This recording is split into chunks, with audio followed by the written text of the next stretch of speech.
Franguinho Sem Censura. A resenha esportiva em que a linha é não ter linha. Olá, amigos do Franguinho Sem Censura. Estamos chegando aí para mais uma edição do nosso programa. Você participa com a gente, deixando o seu like na nossa transmissão, compartilhando a transmissão aí com seus amigos, nos seus grupos de WhatsApp, enfim. Ajude a gente a ampliar o alcance do nosso Franguinho Sem Censura. Inscreva-se no canal, ative o sininho de notificações para você saber de todas as novidades aqui do nosso Franguinho e sempre deixe, é claro, o like. Vem com a gente que hoje tem muita coisa quente para a gente falar aqui. Está bombando ainda a repercussão da primeira rodada e a arbitragem muito ruim no Brasileirão. Debate Franguinho. Um debate bem temperado. Pois é, meus amigos do Franguinho, a primeira rodada do Brasileirão já começou do jeito que terminou o Brasileirão no ano passado, né? Com polêmica de arbitragem. Você pode deixar aí nos comentários a sua opinião aí sobre esses jogos polêmicos da primeira rodada, né? E 3 árbitros acabaram afastados pela CBF, né? Já é muito, 30% dos árbitros da primeira rodada afastados por erros. J. Júnior, Ailton Amalfi e Rodrigo Gini estão aqui comigo para fazer esse franguinho, para falar desse tema polêmico aí. O Flávio Rodrigues de Souza, que apitou Vasco e Grêmio, foi afastado. O André Luiz Schettino, que apitou Atlético Goianiense e Flamengo lá em Goiânia. E o Yuri Elino, que apitou Corinthians e Atlético Mineiro. Esses 3 foram afastados na primeira rodada, né? Foram erros, os maiores erros, né? Porque a gente teve erros nos outros jogos também. Mas como é que você viu, Jotinha, esse começo de campeonato já com 3 árbitros na geladeira? Olá, Jotinha. Oi, Linhares. Um abraço, Amalfi, Gini, nosso querido anjo da guarda do Tonelli, todos que nos acompanham. O assunto arbitragem no Campeonato Brasileiro, ele já é histórico, né? É histórico. Desde lá dos anos 60, quando tinha aquela taça de prata, taça de ouro e tal, o assunto arbitragem sempre preponderou. Agora, tem os erros de arbitragem, claro que tem, né? Os juízes não estão bem preparados? Não sei. Né? Eles erram porque são humanos? Também não sei. Nisso eu acredito, mas também não sei se é só isso. E tem também, Linhares, os oportunistas em cima dos erros da arbitragem. Né? Tem os oportunistas. É o treinador, é o diretor, né? Jogadores que, de repente, perdem 3, 4 gols no jogo. Aí o time não ganhou. Mas você viu o árbitro e tal. É uma coisa muito nojenta, né? Para mim, isso é nojento, né? Você não reconhecer os seus erros, né? No caso do zagueiro que furou, fez gol contra, o goleiro que falhou, o meio de campo que não funcionou, o atacante que na cara do gol perdeu o gol e depois joga tudo nas costas de um outro ser humano, né? São todos seres humanos. Quem é que não erra? Quem é que não pode errar? É evidente, Linhares, que eu vou fechar aqui dizendo o seguinte: nós estamos partindo da premissa de que todos os árbitros estão agindo honestamente. A presunção maior é essa, né? De inocência de todos. Pode ter algum desvio. Pode ser que o senhor Textor daqui a pouco apresente aí um monte de provas. E aí a gente vai ter que, né, engolir a nossa língua. Mas, na verdade, eu vejo mais pelo oportunismo em cima da arbitragem. Se todo mundo erra, por que o árbitro não pode errar? Se ele também é humano, Linhares.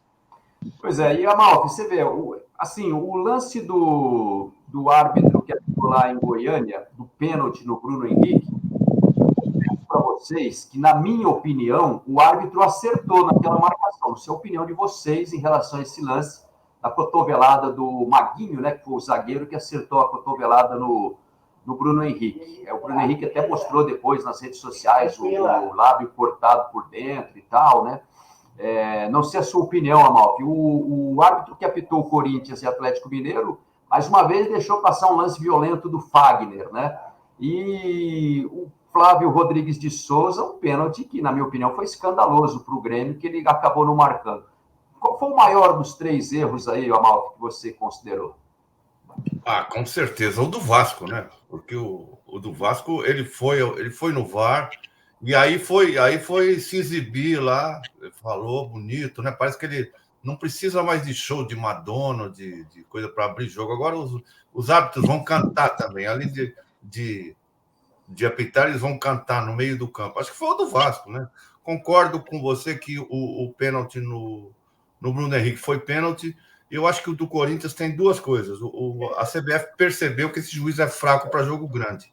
Eu acho isso, porque ele se intimidou, ele estava claramente intimidado com os jogadores. Todas as rodinhas ele ficava em pânico, ele não sabia o que fazer. Eu tinha uma tese que não tenho mais. Eu achava que os árbitros erravam um pouco em função do tamanho do campo, em função da série de casualidades que tem o futebol. Não tenho mais, porque agora eles têm o VAR e eles continuam errando.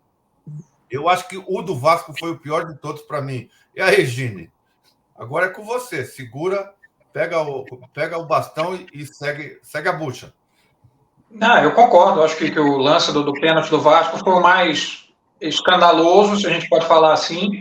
E o que acontece, né? Agora a gente tem mais a gente tem pouca certeza na vida, né? Tipo, Natal vai cair dia 25 de dezembro, o ano termina no dia 31, e vamos ter erros no Campeonato Brasileiro. Isso aí é certeza absoluta. E é impressionante como é que na primeira rodada você já tem casos tão marcantes assim. Né? Todo ano tem uma conversa da comissão de arbitragem, não, nós melhoramos a preparação, fizemos clínicas, fizemos semana de treinamento, orientação, etc., até para discutir critério, etc., e continua se errando. É uma questão preocupante, porque com 37 rodadas de brasileiro pela frente, e se começarem a afastar nessa taxa, nesse volume, daqui a pouco não vai ter juiz para apitar o resto. É isso, então. Fechamos esse debate aqui sobre a arbitragem e agora tem um par ou ímpar aí para você escolher. Par ou ímpar? Quem joga mais? Bom, amigos, um par ou ímpar de dois, como se falava, vamos, né, com as aspas, dois matadores, não é muito, dois matadores. Fred ou Luiz Fabiano? Pode começar, Jotinha. Vamos lá. Como sempre, vocês colocam a gente no canto da parede, né? Com o par ou ímpar, porque são sempre dois grandes jogadores. Então, eu vou analisar mais pelo aspecto técnico, né? Se assim eu entendo. Luiz Fabiano foi mais técnico que o Fred. Né? O Fred foi mais um homem de conclusão, né? Aquele cara que vive a área ali, né? Que ele sabe que, de repente, pode dar um rebote, ele sabe que pode, de repente, contar com a falha do zagueiro, para ele, como oportunista, botar lá dentro. Foi extraordinário. Mas o Luiz Fabiano não, ele era, além de finalizador, ele também era construtor de jogadas, e de jogadas bonitas, né? Eu acompanhei muito a carreira dele, desde quando ele estava aqui na Ponte, e era só Fabiano, né? Então, eu vou ficar com o Luiz Fabiano. Bom, meu lado tricolor provavelmente pesaria a balança para o Fred, mas diante da exposição do Jota, eu sou obrigado a concordar plenamente, né? O Luiz Fabiano era aquele jogador que você via da arrancada, de chegar na área. O Fred era muito mais aquele o jogador da meia-lua para trás, para frente, na verdade, né? O Fred tem uma função de pivô espetacular, era o cara que incomodava defesas absurdamente, difícil de marcar, aquele jogador chato e extremamente letal. Claro que o Luiz Fabiano também marcou inúmeras vezes na carreira, mas o Luiz Fabiano tinha um pouco isso, né? Quer dizer, era o cara que conseguia jogar um pouco fora da área e conseguia, às vezes, não ser o protagonista, mas, da mesma forma, construir jogada, colocar o companheiro na cara do gol e difícil até pender por um lado ou por outro, porque dois jogadoraços, dois caras que honraram muito, né, a posição, a condição de goleadores. Eu acho assim que são dois jogadores de uma característica um pouquinho diferente, assim, né? O Jota até falou bem aí na questão da técnica, né? O Luiz Fabiano era um cara de mais refino no trato da bola do que o Fred, né? O Fred era um cara mais goleador mesmo, de posicionamento, de estar no lugar certo, na hora certa. O Luiz Fabiano, ele sabia jogar um pouco mais, sair um pouco mais da área para buscar o jogo e tal. Mas, pô, são dois... É difícil uma comparação, né, entre os dois, o Fred e o Luiz Fabiano. Eles são de alto gabarito, assim, como goleadores, né? Mas nessa aí, assim, eu vou pelo poder de decisão e de finalização, eu vou com o Fred nessa aí. Eu já vou dar meu voto de cara para Luiz Fabiano, vou explicar por quê. Ele fez tudo isso que vocês falaram. Eu acho que ele tinha mais técnica, mais recurso, um repertório maior do que o Fred, o Fred era um grande finalizador, muito calmo na hora de finalizar. Mas eu voto no Luiz Fabiano tinha um repertório maior, ele não jogava só fixo, e ele teve um grande sucesso lá se você andar por Sevilha, lá que ele ganhou o apelido de Fabuloso, né? Não é à toa, né? Não é à toa. Eu acho que se ele não fosse tão nervosinho, ele teria quase ombro a ombro com o Adriano, que foi também outro grande centroavante. Mas ele era muito expulso, muito sanguíneo, né, Jota? Muito sanguíneo. Mas eu acho ele superior, acho que até com uma boa vantagem ao Fred. A última volta do ponteiro. Então, pessoal, a gente falava da primeira rodada do Brasileiro e a segunda já começou, né? Ontem nós tivemos um jogo bastante atípico. Começou com o Fluminense fazendo 1-0 sobre o Bahia, uma parada por causa de chuva forte, uma espera muito grande. No retorno, Bahia acabou virando, né? Foi o primeiro resultado dessa segunda rodada. Muito jogo bom, eu queria saber de vocês expectativas e o que a gente pode esperar, então, dessa segunda rodada de Brasileiro, a julgar pelo que a gente viu na primeira. Olha, eu vou começar aqui com o Grêmio, né? O Grêmio recebe o Atlético Paranaense e o Grêmio está numa, como a gente brinca, né? Numa sinuca de bico, para quem joga sinuca, né? O Grêmio está aí numa fase que está preocupando todos os tricolores gaúchos lá, né? E vai pegar o Atlético Paranaense. Quer dizer, não é qualquer molezinha, não. Então, eu dou destaque para esse jogo do Grêmio, para uma possível recuperação, né? E tem Palmeiras e Inter em Barueri. O Inter também não está legal. Esses dois gaúchos, dois grandes gaúchos, não estão bem no campeonato. Vamos ver como é que eles se comportam nesta rodada, nesta segunda rodada. O Grêmio jogando em casa e o Internacional em Barueri contra o Palmeiras. Como você falou que o jogo é em Barueri, né? Acho que o Abel não vai reclamar do gramado hoje, né? Em Barueri. E também tem um jogaço Flamengo e São Paulo, né? Também é um jogo para ser destacado. O São Paulo perdeu a primeira. O Carpini está...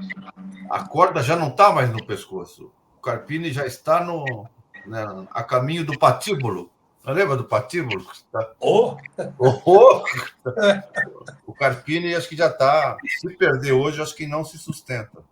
E que mais? Estou com a minha memória ambulante aqui. Corinthians em Caxias do Sul. Corinthians em Caxias.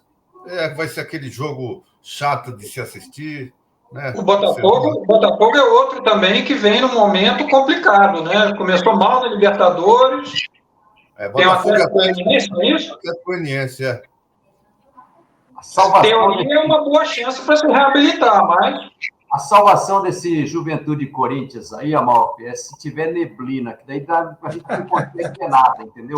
Eles jogam lá e a neblina cobre tudo aí. E como você disse, se tiver neblina, Linhares, jogo aéreo só por instrumentos, não? Só por instrumentos. Gini. Aí pode colocar o Gil de centroavante de novo, né? Quer dizer, na verdade foi o Santos. Tô lembrando do Santos, mas se o Gil tivesse o Corinthians, eu podia botar ele lá para fazer a carreira.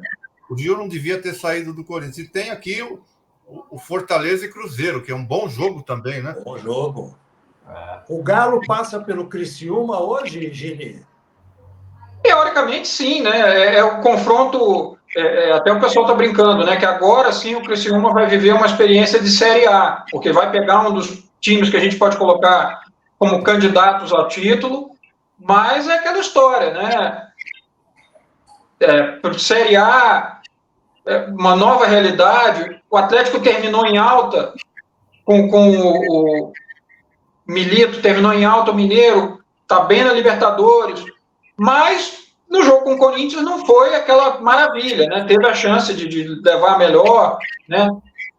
Ainda que com jogador a menos e tudo, mas muita gente considera que foi uma vitória. Eu acho que é daqueles jogos traiçoeiros, né? Se não tomar cuidado... Tem Bragantino e Vasco, né, Linhares? Tem Bragantino e Vasco e esse jogo do Botafogo aí com o Atlético Goianiense, né? O Atlético Goianiense vinha numa fase maravilhosa no ano aí, perdeu a invencibilidade contra o Flamengo, no jogo que está reclamando até agora da arbitragem, que a gente falou na primeira parte aí do Franguinho. Tem o Shailon, né, que está sendo monitorado aí pelo mercado, muita gente querendo tirar o Shailon, está numa fase exuberante lá no Atlético Goianiense, e tem muita gente querendo tirar o Shailon de lá. O Botafogo fez uma estreia contra o Cruzeiro no Mineirão, que aparentemente até chegou a ter chance de ganhar o jogo, depois, né, acabou perdendo por 3-2. Botafogo que entra traumatizado, né, nesse Brasileirão por conta daquilo que aconteceu no ano passado. E o Vasco, da mesma forma, né? O Vasco é outro time que, assim, você aqueles palpites, né, de quem vai cair, é difícil que a maioria não inclua o Vasco aí nessa lista, né? Dos candidatos a brigar ali contra o rebaixamento. Mas o Vasco arrancou bem, vencendo o Grêmio na estreia. O Bragantino teve um ótimo empate com o Fluminense no Rio também. O Fluminense é um dos times fortes aí desse Brasileirão. Joga em casa. Eu acho que é um leve favoritismo aí para o Bragantino nesse jogo, assim como eu vejo também um leve favoritismo para o Botafogo no jogo contra o Atlético Goianiense em casa, né? E o Cuiabá e Vitória foi adiado, né? Não tem a data marcada ainda, porque o Cuiabá vai jogar hoje contra o Vila Nova pela Copa Verde, né? Então esse jogo ainda não está definido. O Vitória estreou perdendo em casa e o Cuiabá tomando goleada. Acho que foi bom para o Cuiabá esse adiamento aí, né? Porque o time tomou uma chapuletada aqui em Curitiba. Eu transmiti esse jogo aqui na Rádio Jovem Pan News. Não jogou nada o Cuiabá, ele veio direto lá da Venezuela para jogar aqui. Eu esperava muito do Cuiabá, achei que ia fazer frente ao Atlético, né? Mas o Atlético passou o carro. Eu estou acompanhando de perto aqui o trabalho do Cuca. Já são 8 jogos e 8 vitórias, né?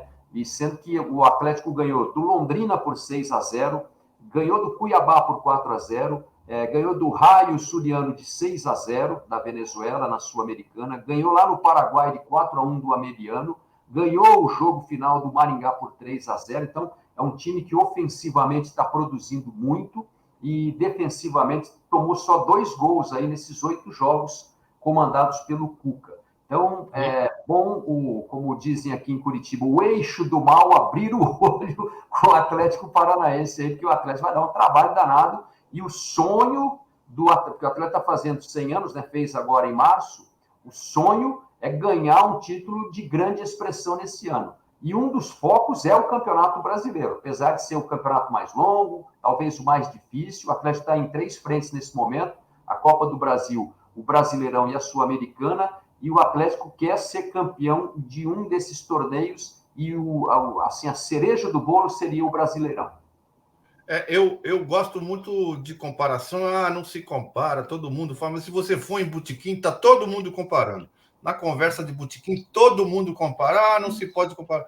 Eu queria perguntar a vocês sobre o Atlético Paranaense. O Atlético Paranaense está virando uma LDU, um Del Valle, que ninguém quer pegar. Quando está naquele potinho, ninguém quer pegar o Atlético Paranaense, que é aquele time chato de se jogar, é um time bom e chato. Muito boa a sua colocação, viu, Amalfi? Porque é o que a gente está sentindo. É o que a gente está sentindo. E agora, principalmente, com esse retrospecto apresentado pelo Linhares, né? O Atlético é exatamente isso que você colocou. Eu também vejo assim. Muito bem, você que acompanha o Franguinho, muito obrigado mais uma vez pela sua presença aqui com a gente. Gine, Amalfi, Linhares e a todos. Um grande abraço. O Franguinho está sempre por aí, hein? Sempre por aí. Vai curtindo, vai se inscrevendo. O Franguinho está engordando, o Franguinho está crescendo, hein? Tá bom? Um abraço, até a próxima. Valeu! Franguinho sem censura. A resenha esportiva em que a linha é não ter linha.